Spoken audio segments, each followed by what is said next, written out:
Just went. All right. Oh, Jesus Christ. I know. Hey, everybody. We're waiting. We had a little bit of challenges today, but we're here. So we'll see if anybody's going to log in on.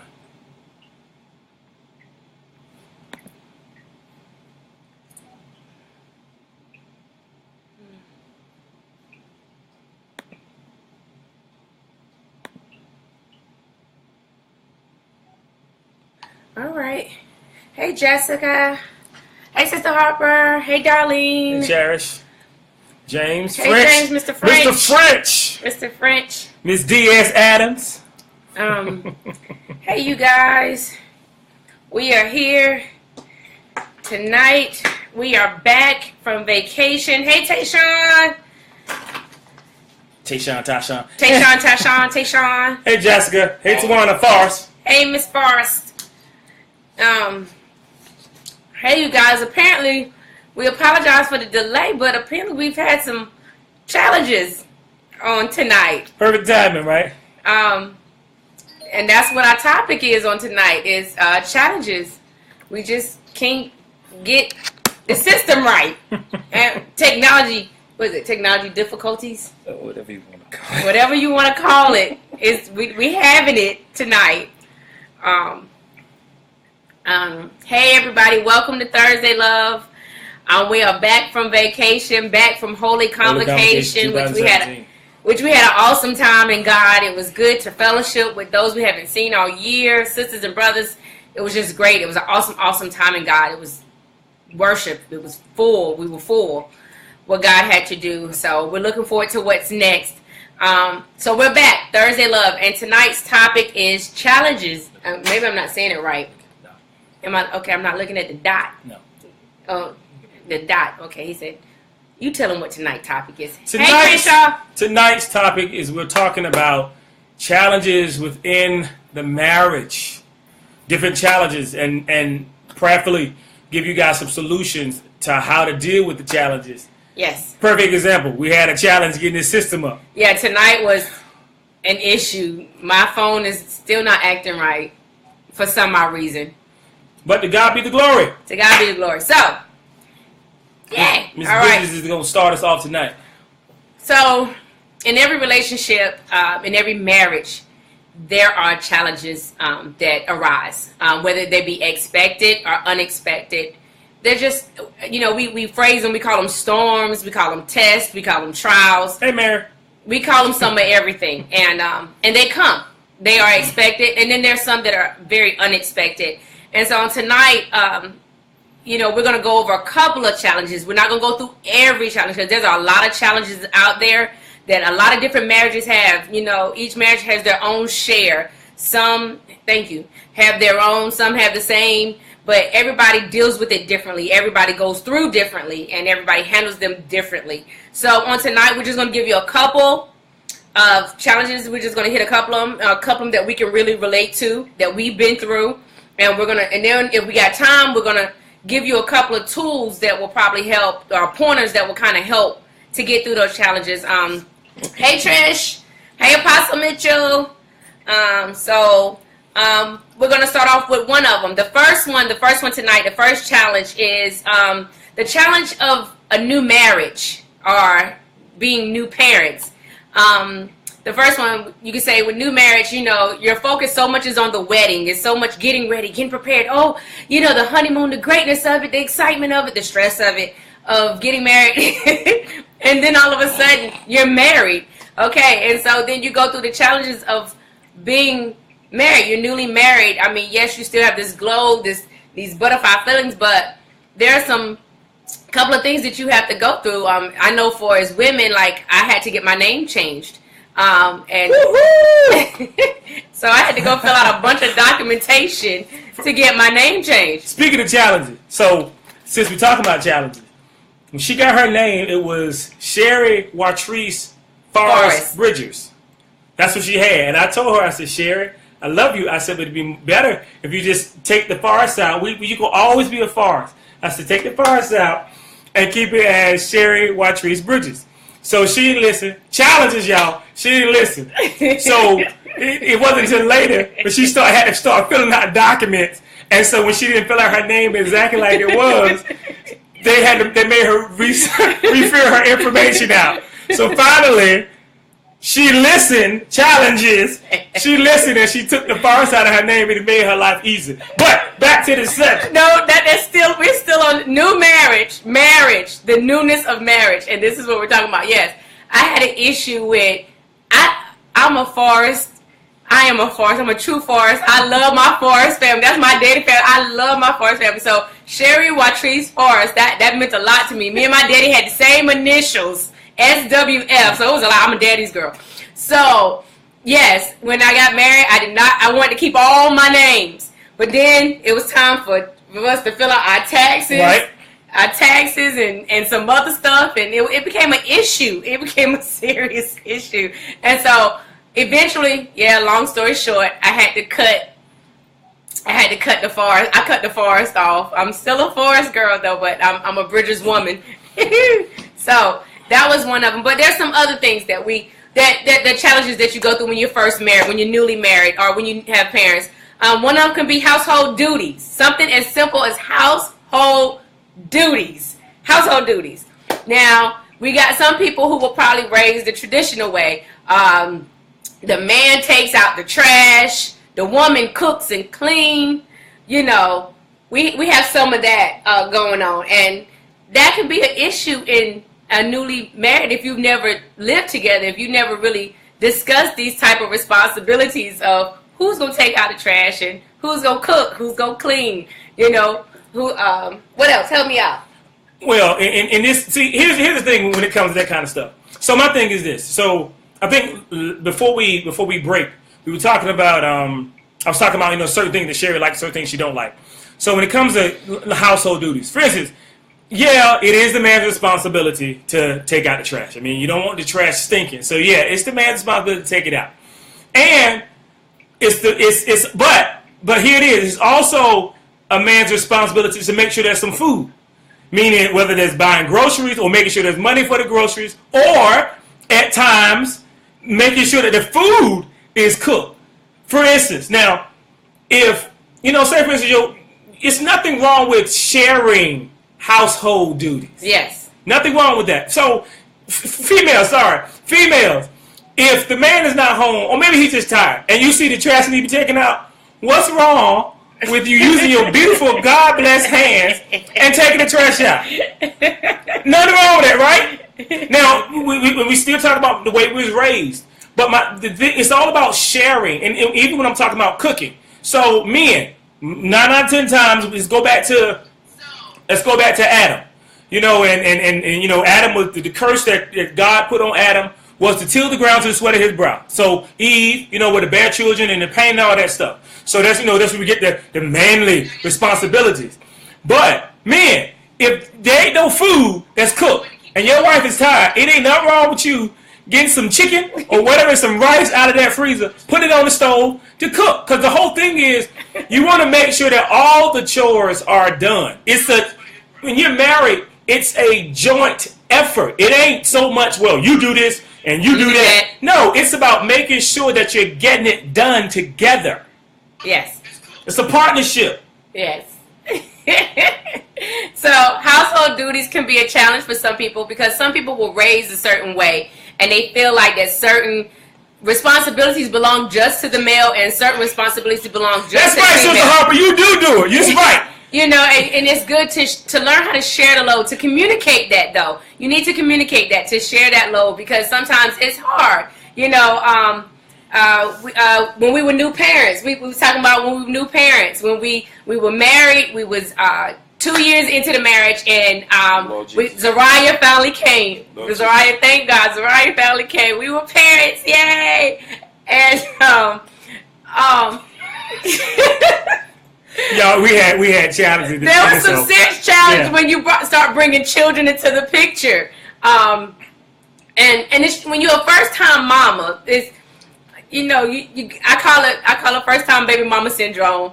I joke about it all the time because I went through it. Because your paranoia is up to here. Like, Can't nobody touch your baby, not even the daddy. Can't nobody touch your baby. Can't nobody breathe on your baby. Can't nobody do nothing to your baby. Only you. You the only sanctified one that can touch your baby. And I kind of went through those challenges because to me he couldn't do it good enough. He couldn't do it right. Y'all, let me say this. Now, when I say this, I ain't cussing. All right, but this woman gave me hell when we had Zariah. I couldn't pick her up the right way. I couldn't give her the right bottle. Nope. Yo, she wouldn't let me take that girl nowhere without her being there. Right.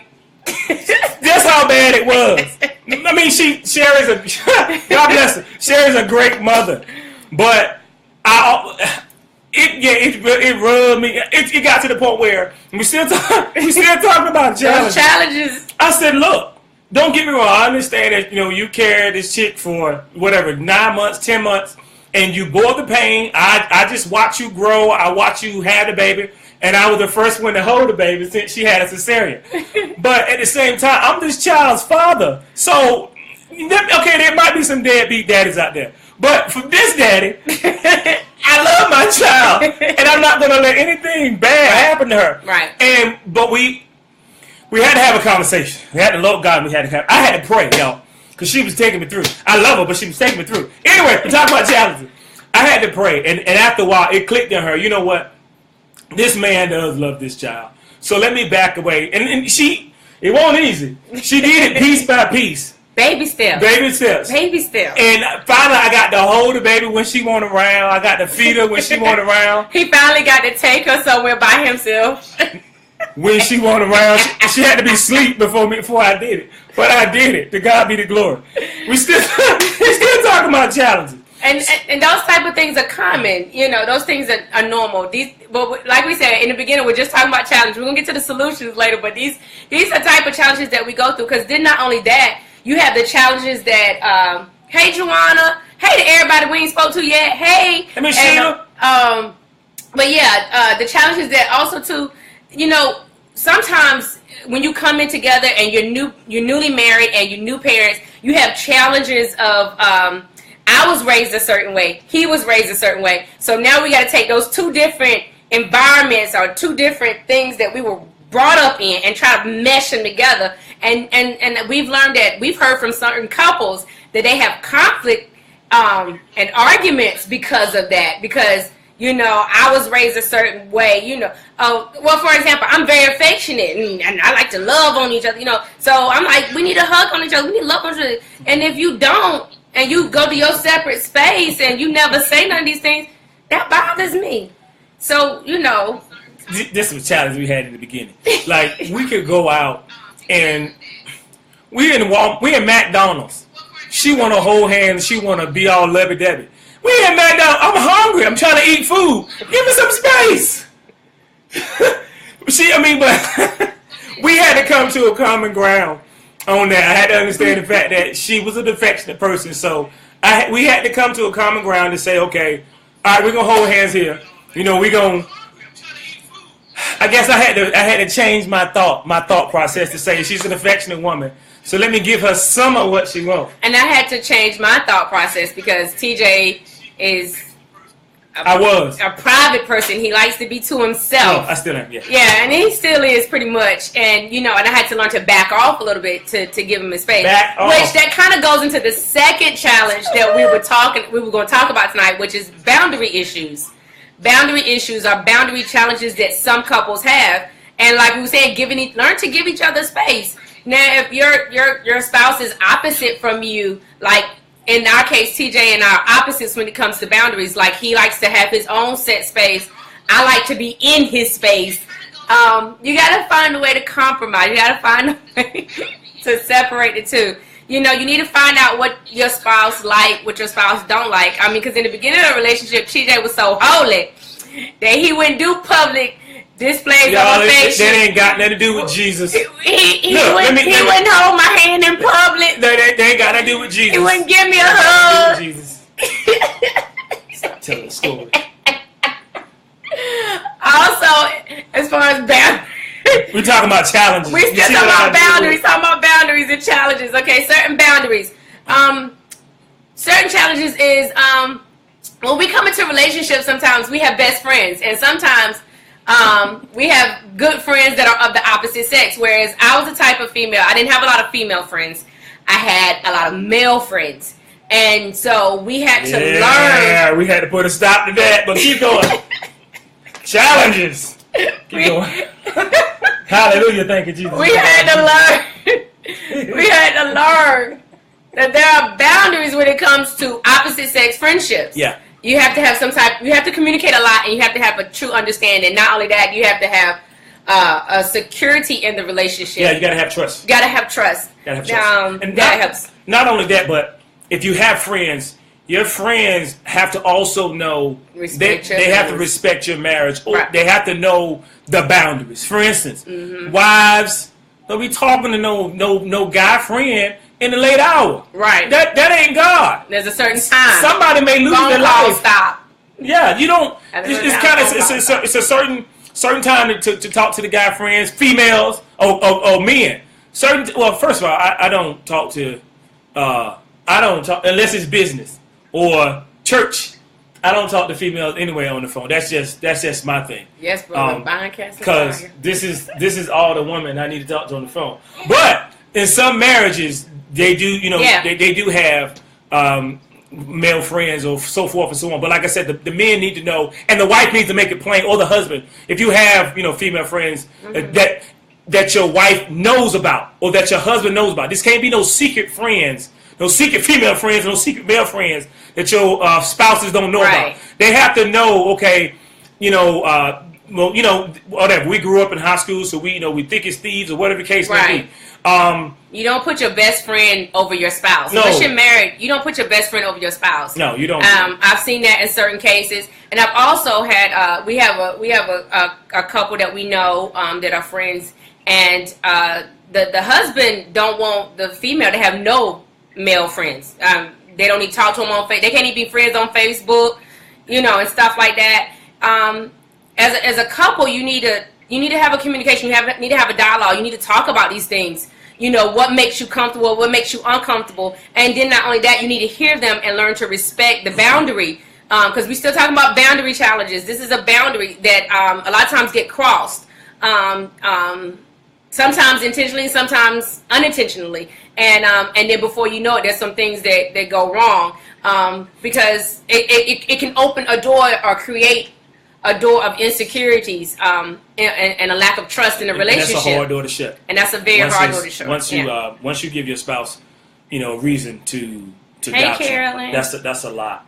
I mean, that's a bad thing because it takes you a while to rebuild that trust. Yes, Pastor Mitchell. Yeah. What's she saying? She said some can be very jealous and yes, insecure. It's a curl. Insecure. Look, really, you gonna call me? You talking about challenges, y'all? Sometimes we even had challenges in speech. Talking. All right. Really? To God be the TGB. But it is true because we even know another couple that they're not married yet. They're dating.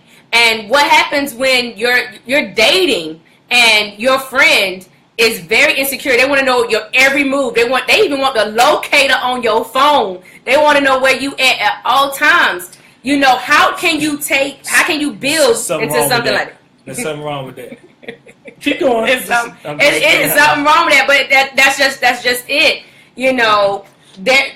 You have to know who you're in a relationship with. You have to know them. You have to get to know them, and you need to learn these things about them. Do you have because sometimes we take stuff for granted. Oh, that's my friend JoJo. You know him. We go way back. Yeah, but to your friend or your spouse, they be like, well, something a little fishy about that. You need to find out. Talk to them. Don't take it for granted that it's okay. It's not.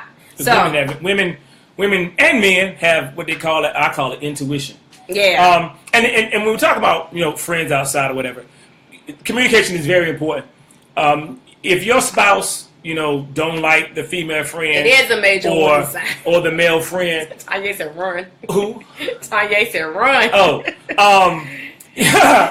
If they don't like, if they don't care, if they don't want you to have female friends, if you're married to that female or that male and they don't feel comfortable with it, y'all have a conversation. And because, like I said, when we was in the beginning, she had some friends where I didn't feel comfortable with.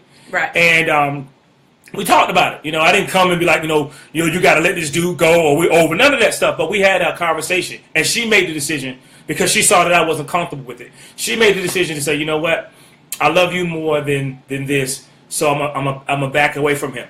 And you got to know what your spouse is comfortable with and not comfortable with. You know, that's where the communication comes in at. Also, when we talk about jealousy and insecurity, sometimes the spouse been through a lot. Yeah. But maybe past relationships or past, they had past hurts, or maybe the boyfriend or the husband, whatever, they cheated on them or they hurt them or they abused them or whatever. So that could be some of the reason why. Hey, DJ. That could be some of the reason why they are insecure. But that's where communication comes in at, and that's when it comes to the point where, as a spouse, you do everything you can do to make your spouse feel secure in the relationship. Yes. Now, mind you, that there's a limit. There's a limit. Now, you don't. How I want to say it. There's a limit to go to. I mean, there ain't but so much you can do to make them feel secure. Now, if they don't feel secure, if you tried everything that you could try, then you just need to call on Jesus. I just want to take a quick minute. For some odd reason, we're having challenges tonight with our cell phones and our Facebook Live. So if you comment, make sure you on the Thursday Love page, not TJ page, not Sherry page. Try to find Thursday Love, because for some odd reason, we're having a lot of issues tonight. Yeah. It's funny, we talking about challenges in a relationship, but we having technical issues tonight. So just stick with us. We talk about challenges. Challenges. Okay, so the next one, because our time is running out. Conflict. Now, there's just some couples, they just argue. They argue about any and everything. They argue about who turned the TV on, who left the TV on, who didn't fix the bed, who fixed the bed. It's just different conflicts, and not only that, as we talked about earlier, insecurities is trust issues. Then we have the challenge of the blame game. We have one person who's always blaming the other one for everything that goes wrong. No matter what comes up, they just blame them for everything. And then there's also the challenge of the lack of appreciation. There's no appreciation in the relationship. Instead of communicating, we're always talking at each other. So it's like, why didn't you do this? Can't you do this right?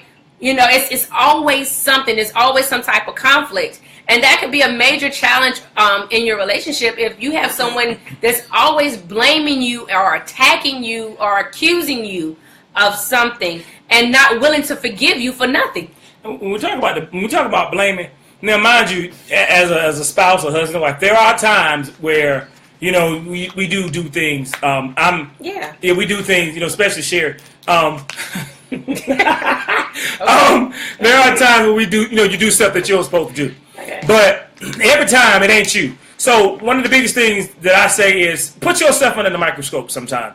Stop blaming your spouse for everything or every issue that you have in your marriage. Sometimes put yourself look at yourself in the mirror. Right. And say, okay, what is my fault, or what did I do to create this issue? Yeah. When we talk about arguing and stuff. This is a transparent moment. So this was in the first year of our marriage. First year. And some things that happened or whatever the case is. And so I heard God just as clear as day. Yeah, he do speak to me. He whisper. He might yell at me sometimes. Anyway, I heard him say. He said, when you go into the house, he said, don't say a word. Now, mind you, we had the events that happened before that were kind of heated, and so limit the transparency. Yeah, sometimes this thing right here called the mouth, it's a dangerous thing if you open it at the wrong time if you don't listen. Anyway, this thing can kill. Anyway, so I went into the house, and I love her, but like I said, this thing right here is a dangerous thing, and she went to Feist dogging. Yeah. Anybody from the 80s know about Malachi Records when the man talked about the Feist dog? Anyway, and the gate. Anyway, so she went to yapping. She went to Feist dogging, and so as soon as she went, I I felt something burning. It wasn't the Holy Ghost, but I felt something burning on the inside of me. And before I done opened my mouth, the whole thing just blew up. And after it blew up, we just went to argue back and forth. And so after the thing was over, and she went to her room and closed the door, I went outside. And as soon as I went outside, God said, "Didn't I tell you to close your mouth?" And I said, "Okay, I apologize. You know, we live and we learn.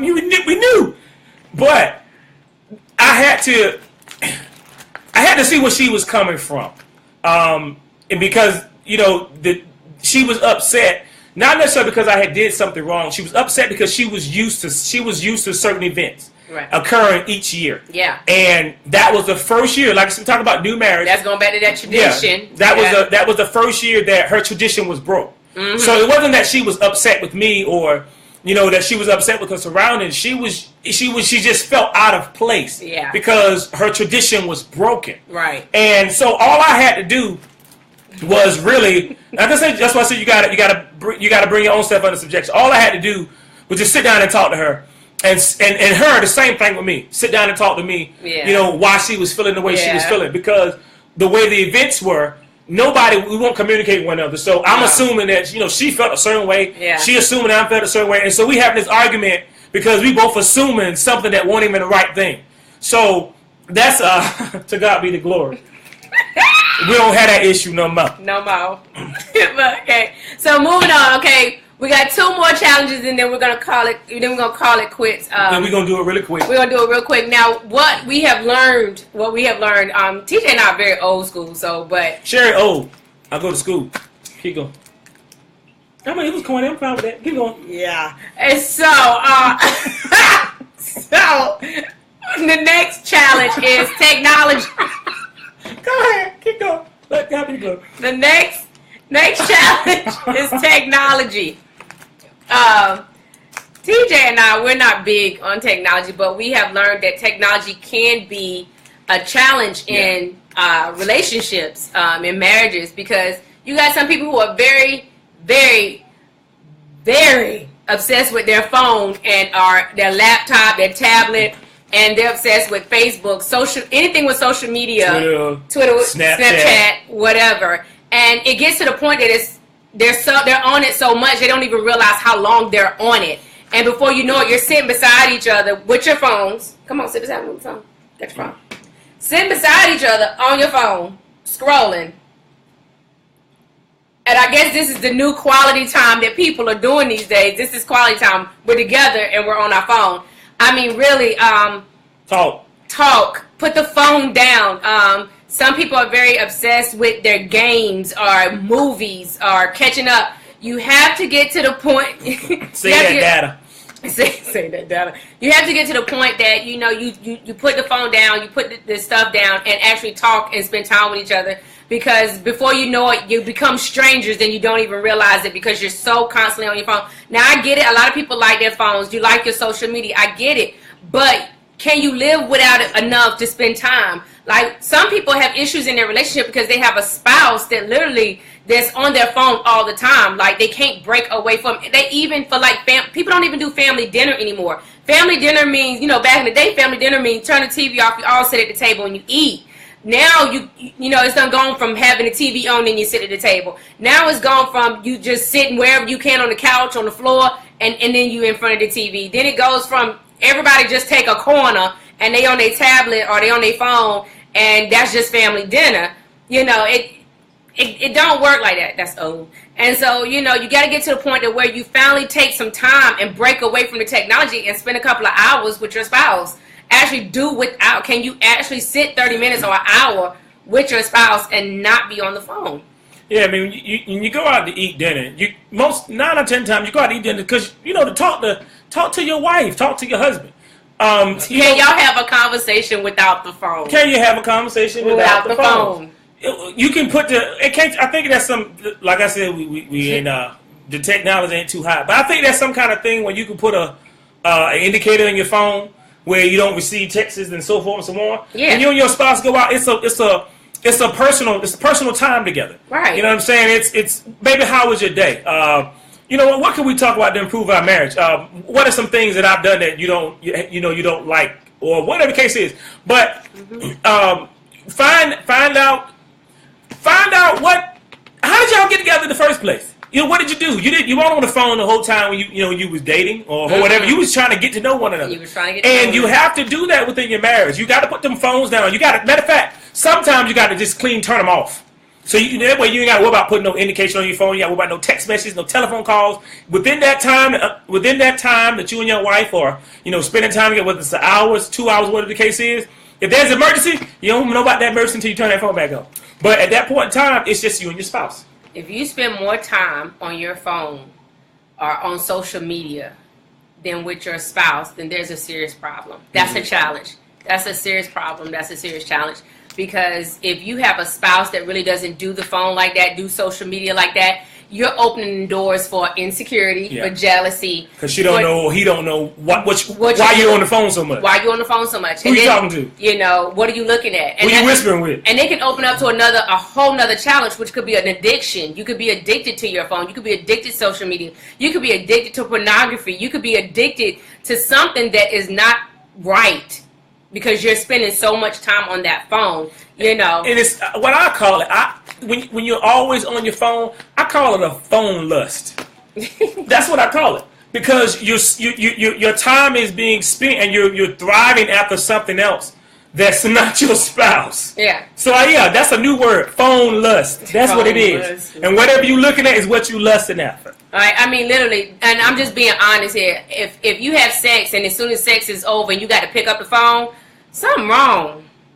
Something wrong. We won't go into that. I'm dead serious. I'm being honest here, and it's on me right now. Like literally, you and your husband or you and your spouse done made love, and as soon as it's over, you go pick up your phone. Something wrong. That's just my opinion. I mean, to each his own, but something's wrong. I mean, honestly, you go on a date and you say for 30 minutes or an hour we're not talking on our phones, and then as soon as you can't wait to pick up your phone. Something is wrong. Accept that request tomorrow.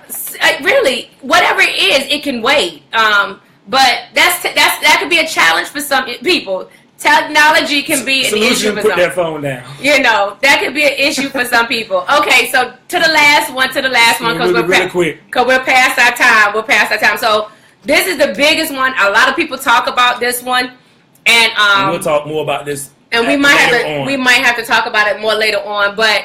The last challenge is finances. My God, today? The big F word. Finances. We're not cussing. Go ahead. You start off.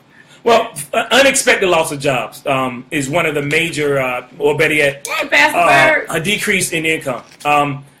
Ever since I was able to work, I was, I always made money. I was made sure my credit and stuff, I made all that stuff was in line. I prided myself off of that stuff.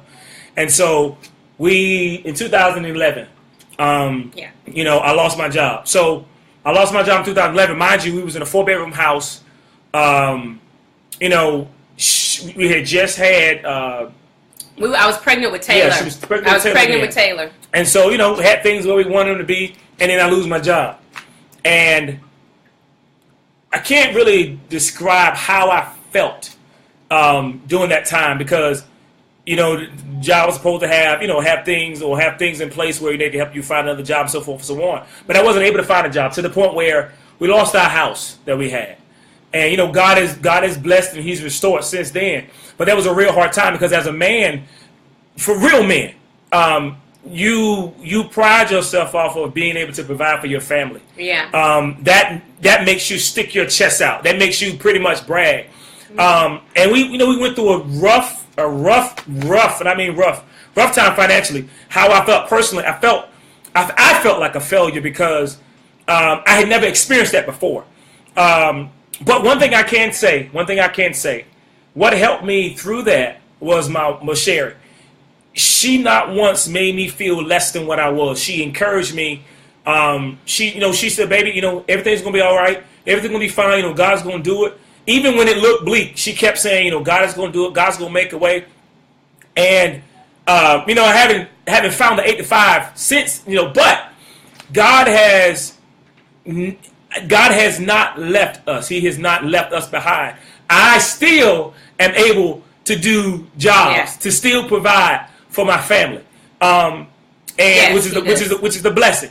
Yes. And you know, because in some marriages, you know, the spouse may make more than the male, or the male may make more than the spouse. Right. You know, in this household, you know, unless God says something different, you know, I'm still able to be, you know, somewhat of what I was before.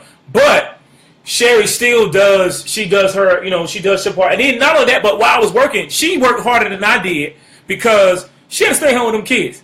And that's a harder job than driving 30 or 40 minutes to, you know, to some job to work for whoever. Because kids ain't no joke. Yeah. And that's why this is just a part of our testimony about finances can be a challenge. You know, there's a whole bunch of issues how finances can be an issue. You know, when you're single, you got your account, your money, you pay your bills your way, and then they pay their bills their way, they got their own money, and then you know, you try to bring it in or whatever, and that can bump heads because one can budget and one can pay bills on time when the other one can't. You know, it could be challenges with finances, and you have to really communicate to get that together. But going back to what he was saying about this is an unexpected challenge, challenge. Because, see, this is what we're talking about in marriages. Sometimes you have unexpected challenges, and that's when your real tests come in. That's when your real storm come in. And that's when that test comes in to see, okay, are we built for this? Are we made for this? Because, you know, when everything is great, and good, you know, everybody's high, everybody's strong. You know, we feel some type of security. I love you. You know, oh God, you're just awesome. You're wonderful. Until the bomb you're just perfect. Until something unexpected, major happens. Like when we were in that house, the pipe busted, and we had a water issue, and that was almost $5,000 that we had to kick out. You know, and the air conditioning kicked out, and that was almost another $5,000 that we had to kick out when we was in the house. But then when, you know, I have two babies, one that's 2, one that's 1, and then I have one in my belly, and he loses his job, which is our main source of finances, and then you sitting there like, oh, well, I just can't go to work because I'm 6-7 months pregnant. Ain't nobody gonna take me this way, you know. So what do you do? And then not only that, as a wife, to see your husband, you know, he may never say it.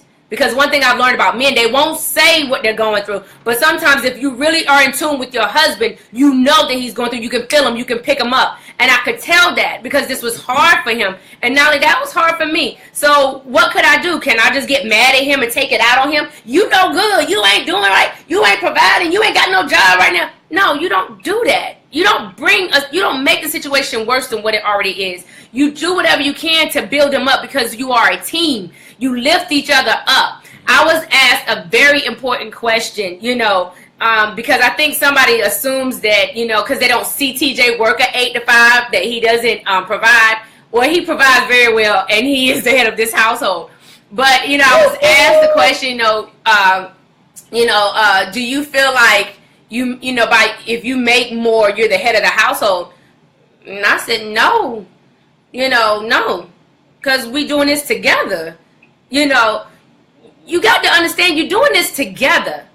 No one is greater than the other. No one is better than the other one. You know what I'm saying? We have to work at this together. So when he's at his weakest moment, I got to pick up and be strong. And when he's at his strongest moment, I still got to support him to make him even stronger. It's a teamwork. And I just don't understand how we can condemn our spouse or our partner when they're going through one of the worst things of their life. And because it's not just him going through. We're both going through this. It's a team. It's a team thing. So that what I got to do is help my partner be lifted up and lift him up. So, hey, JoJo. And so, you know. Come out of you. I know. But I'm just saying, finances can be a real issue. And you don't talk about me. Finances can be a real challenge. But communication is key. And I think that's the thing that we're getting to our solutions, because we're way past our time. But, you know, communication is so key. Talking at each other is not communication. Communication is so key. You have to discuss details. You can't hold no secrets. You can't hide nothing. You have to talk it all out. You have to be honest. So tonight we went over just a few challenges. We talked about new marriage challenges. We talked about new parenting challenges. We talked about boundary issues. We talked about conflicts. We talked about technology as a challenge. We talked about finances as a challenge. So what are a couple of things that help us get through these challenges? What are some things that we can do to survive these challenges? We said communication throughout the whole thing. We kept talking about, we cannot reiterate communication enough. So, hit one. Give us one. That hurt. That did not hurt. Talk about commitment. So, what is your definition in marriage? You got to find out what we know what the biblical definition is of commitment, and you make that vow at the altar, for better, for worse, richer, for poor. Do you really mean that? The sickness and health. But you make a commitment, and so in your marriage, you have to define what commitment. I guess, what do you expect? What you committed to? What is your definition of commitment within your marriage? Because each spouse, coming into the marriage, each spouse is going to have their own definition of what commitment is. Right. So you got to find out, that's one of the things. Find out what a commitment is, and then work toward that commitment with one another. Yeah. So define your commitment and value it. Value it. Embrace it, and express your commitment. And don't make your spouse feel less than who they are. Yeah. Thank you so much. What's that? You're just okay. Next. All right. Also, you have to speak the same language. One of the things is you have to speak the same language. It's hard sometimes when you come from different backgrounds. You were raised differently. Your age difference or your maturity. Your maturity. Speak the same language. Y'all can hear that. You go. Find a way to compromise. Find a way to come to some type of agreement. Next one. Hold yourself. Hold yourself accountable. Commit to becoming a better you. Stop. Here it is, y'all. Stop being selfish in your marriage. Stop it. It's not about what you want. It's about what you want together. Now, mind you, yes, each spouse have certain needs and certain desires. Right. But it ain't all about you just fulfilling my needs. If you want to talk about a small snippet of sex sexually, it ain't about you just fulfilling the needs of your wife. She also got to fulfill some needs too, and discuss what them needs are. I just got to being accountable. We talking about stop being selfish. Stop being selfish. Hey, look, being accountable. Okay, being accountable. Hold yourself accountable in your relationship. Hold yourself accountable. You were getting there. Yes. Work on committing to being a better you. Yes. Bettering yourself so you can better the relationship. Your own soul salvation, fear and trembling. Yes. The next one is forgive and affirm. Learn to be forgiving in your relationship. Please. Your spouse is not perfect. Your spouse is not perfect. Your spouse is not you. Your spouse don't think like you. Your spouse won't raise like you. Forgive them for whatever. Forgive them. And then affirm them. Give them daily affirmations. Baby, you handsome. Thank you. You did an awesome job. Thank you. You sound like Karen Clark. Thank you for cooking when I didn't feel like it. Tell your spouse these things. It's good to hear that. You smell good. You look good. I like that shirt. I like that dress. I like those shoes. Mm-hmm. I like your hair. Yes. Your eyes are beautiful. Thank you for washing the clothes when I didn't feel like it. Thank you for loving me. Yes. When I don't feel lovable. Yes. That is. Thank you for being a great mother. Thank you for being a great father. We can go on and on. So give daily affirmations. Another one. Small things. Yeah, and appreciate the small things that are done. Appreciate the small things that are done because they don't have to do it. Right. Appreciate your husband for taking out the trash. Appreciate your wife for cooking dinner. Appreciate your husband for picking up the clothes or taking the child when you need a break. Or doing the homework, helping the kids with the homework. Right. So forth and so on. Those small things. Small things. Appreciate a flower when your husband buy it. Yes. They cost money. So appreciate it. If you don't like the gift, appreciate it. But it was a thought that counts. Well, it's the thought that counts, but you also got to have communication. If you don't like something, say you don't like it. But appreciate the small things. But you got to have a spouse or a person in your life that can honestly handle that truth. Right.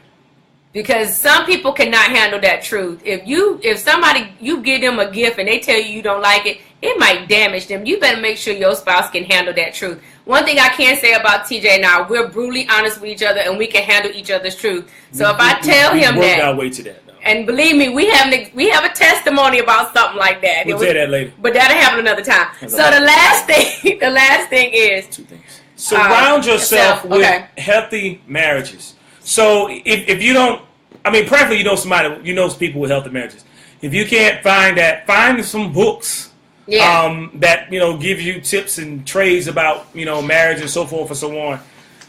But lastly, y'all, one of the key things to being able to overcome challenges is you have to pray. You have to pray both privately and you have to pray together. That is the key, because a lot of people don't like to pray because prayer brings you in check. Prayer is just like worship. Prayer shows you who you're not and what you need to become. Because if you're really praying and you're really in the face of God, God will reveal to you what your issues are, what you need to change, and not only that, but God will reveal to you how to reach your spouse in places that sex can't reach them. Trish. You know, it'll show you how to reach those innermost parts of your spouse. It'll teach you how to learn the core of your spouse. You have to have communication, and it has to be a daily thing too. If you don't communicate with your father on a daily basis, how do you expect to have good communication with your wife? Right. So that is one of the most important things. Yes, you have to do work, because faith without works is dead. Right. But you got to seek the face of God. And, you know, people might say, "Well, y'all talk about religious things." Well, we are religious. Yes. I am saved, and she is too. I'm not religious. So we're not just going to give you, you know, reality tools. We're going to give you some biblical tools too. You must pray, and you must not only pray, but you must go study the Word concerning things of challenges. And eat that Word, because not only do you need the knowledge, but you need the power. Okay? So those are two things. Make sure you pray. Make sure you're in the Word of God. Anything else you want to say? I want to agree with Overseer Solange Crenshaw. She said, make a pact never to argue about money. I agree.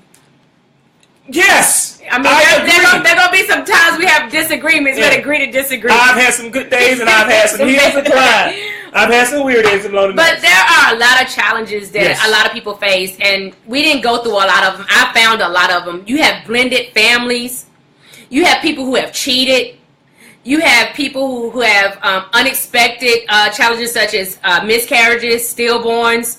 You have challenges where your spouse might be attracted to the same sex. God be glory. You know, you may have a challenge where your spouse don't want to go to church. I mean, there are a lot of challenges out there. Spouses with the in-laws.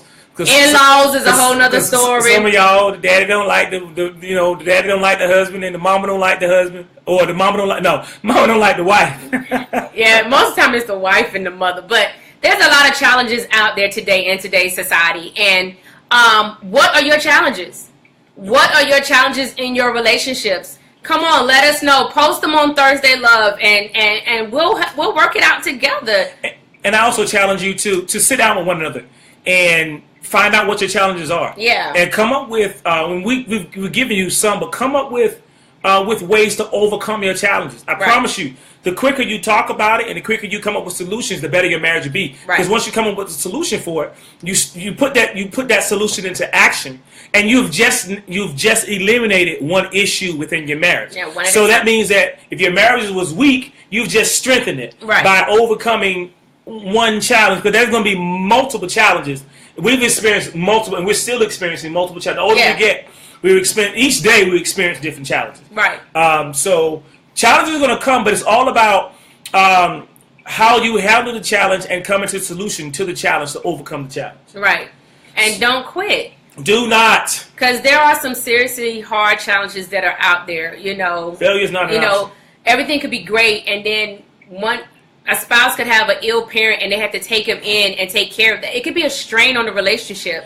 But if you don't communicate and talk about how it makes you feel and how you can work through it, it can really destroy it. I mean, there are some serious things out there. So we love for y'all. We thank y'all for hanging out with us tonight. And we're sorry we went over about some more minutes. We did 50 minutes tonight, which is over our 30-minute time. But we had some technical challenges with our Facebook Live tonight.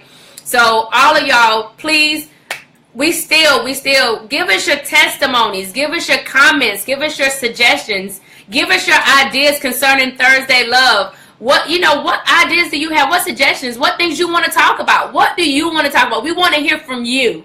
We want to hear from you guys. So what things are on your mind concerning marriage, relationships, finances, struggles, challenges, good things, bad things, dating, whatever. What is on your mind? And share this. Share it. Show the love and share it to other people. But yeah. But we'll check in next Thursday, 9 o'clock. What's our page? Thursday Love. It's our actual page. Okay. You even gonna play your music? We didn't even do the music tonight, y'all. No, the music wasn't important tonight. We didn't even do the music tonight, but we love you guys. We love you guys. Thank you guys for taking the time out to hang with us. 53 minutes with us. Please 50. Share this video. Glasses. 50. Oh, well, 53. One. Okay. Anyway, challenges. Who got to be right? That's a challenge. Yeah, I got to be right. Be willing to admit when you're wrong. And you're wrong. Okay. And then you can go on all night on this. So yeah, share this video. Tell other people about it. Our goal is just to give you tricks and trades. To help improve your marriage. Nuggets. Stuff that we work on ourselves. Yeah. And ideas that we've come up with. Y'all pray for me. We pray for Sherry. Don't pray with no bad things. Pray good y'all. things. Love y'all. And we love everybody for tuning in to this edition of Thursday Love. See you guys next Thursday. Next week. Yes, next Thursday. Thursday at 9 o'clock. Yes. See you guys. Have a good night.